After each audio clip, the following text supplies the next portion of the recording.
flowers.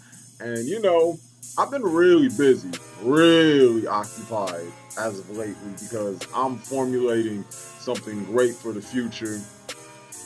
And everybody who delves into the internet, who knows what it is in the cybernetic Babylon, will be exposed to something very beautiful very soon to the likes of me and my crewmates. So that's the hint that I'm giving you guys, and for the relative near future to what's to come. And I'm gonna give you guys trails and trails and trails and trails until you get in that box, but you don't keep yourself stuck in a box. Feel me? On a side note, for a brief moment, boys, Sub-Zero weather.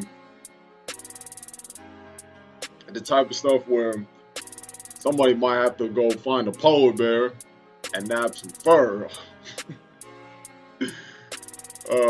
But on a more serious note, I guess you could say, I've been hearing with Terry Crews, and he's just been shooting off the mouth that DL Hughley, Tariq, 50 Cent, and I was laughing. I'm like, I'm sure 50 Cent is busting up about it.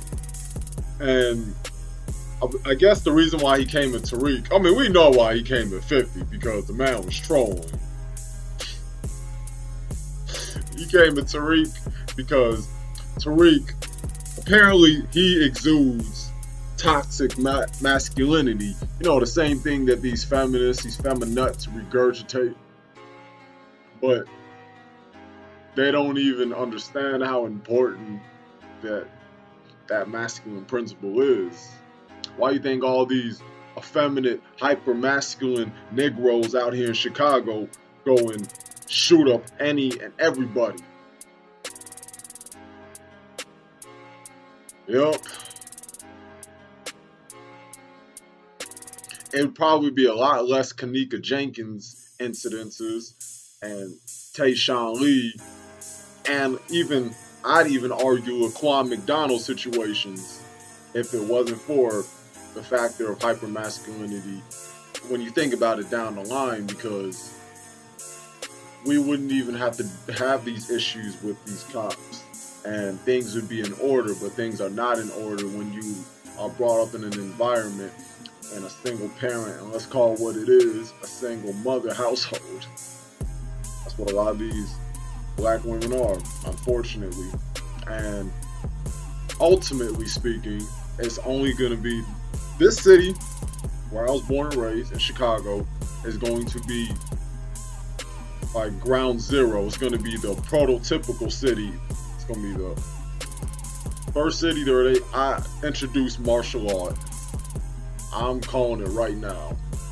That's why they always emphasize on the shootings and killings, when in fact Chicago's not even the top 10 murder rate of the cities all throughout America. When you look at Oakland, California, you look at Cleveland, you look at St. Louis, Missouri, you look at Detroit, a lot of cities out there, New Orleans, Louisiana, like a lot of cities out there that does a lot more killings and a lot more shootings than Chicago. Come on now. But you have to understand, a lot of this involves politics. When you got somebody like Obama, who spent a lot of time here in Chicago, and more specifically for those who are from Chicago or been to Chicago, familiar with Chicago, places like Hyde Park, and let's not forget that's also where Farrakhan, that's where his residence is as well, within that vicinity. So it ain't got nothing to do with being concerned about the well-being of Chicago and making it seem like it's such an epidemic. Not to say this is something to be proud of, but there was a lot more killings back in the 90s than it is in the 2010s. That's just a fact of the matter. But back to Terry Crews, though. That toxic masculinity thing is just... And when I hear a man say that, that disgusts me. Do you not even know how much of a walking oxymoron you are? And not to mention the cooning that that Negro Terry Crews has done. Like, make me think about that line in Malibu's Most Wanted. All that buffness for nothing, man. Oh, I swear.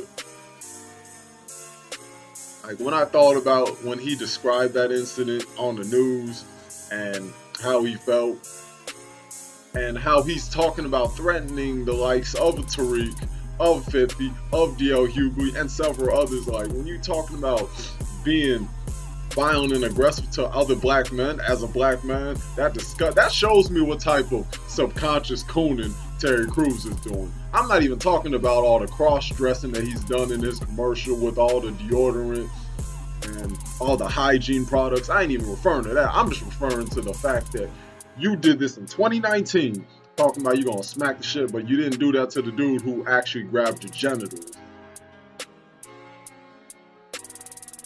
I liked, when I was listening to Judah, Chronicles of Judah, I liked his assessment. He said, well, you could have just used whatever evidence that you had, because you know there's always going to be recordings in those highly weird parties. Terry Crews been down with the program.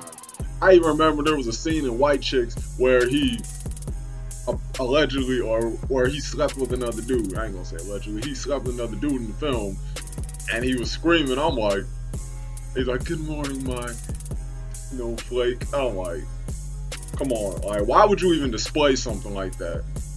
That's Terry Crews been down with that. That film was released in 2004. I was like 12.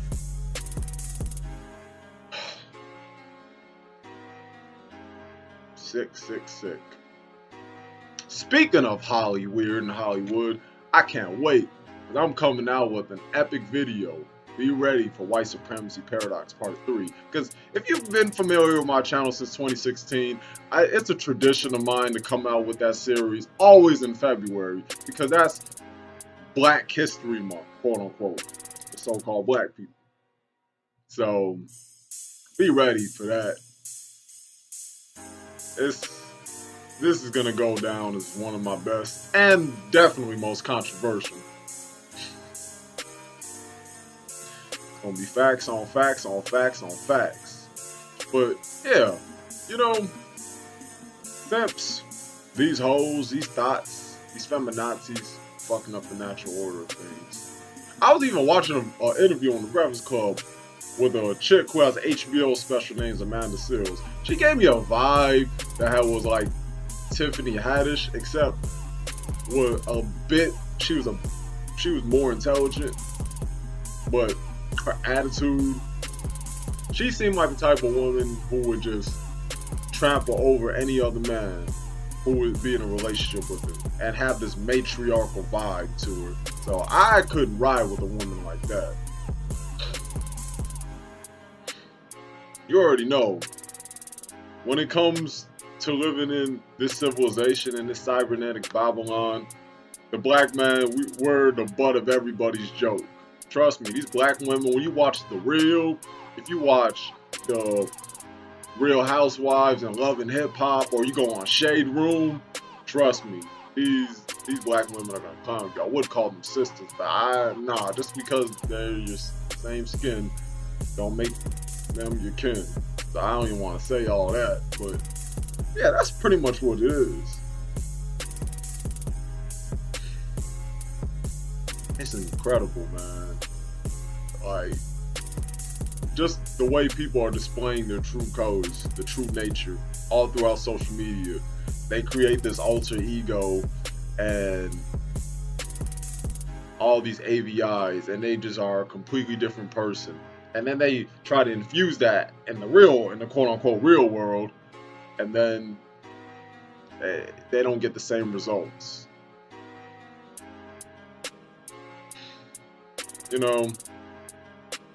I'm not going to complain about social media because I've come across great individuals. I really have. It makes the world a smaller place, and this is truly the equalizer. But I also look at it like the Wild Wild West, man. Look, like being in social media, being on Facebook, being on WorldStar, being on YouTube, being on any other faction and extension of Disgust. it just reminds me of watching those old Western films. And I used to, you know, live with my dad and whatnot and spend time with him. Like, that's what that reminds me of.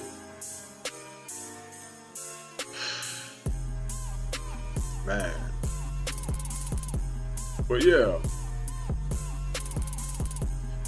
I am just going to slowly reveal you guys what my plans will be for the future.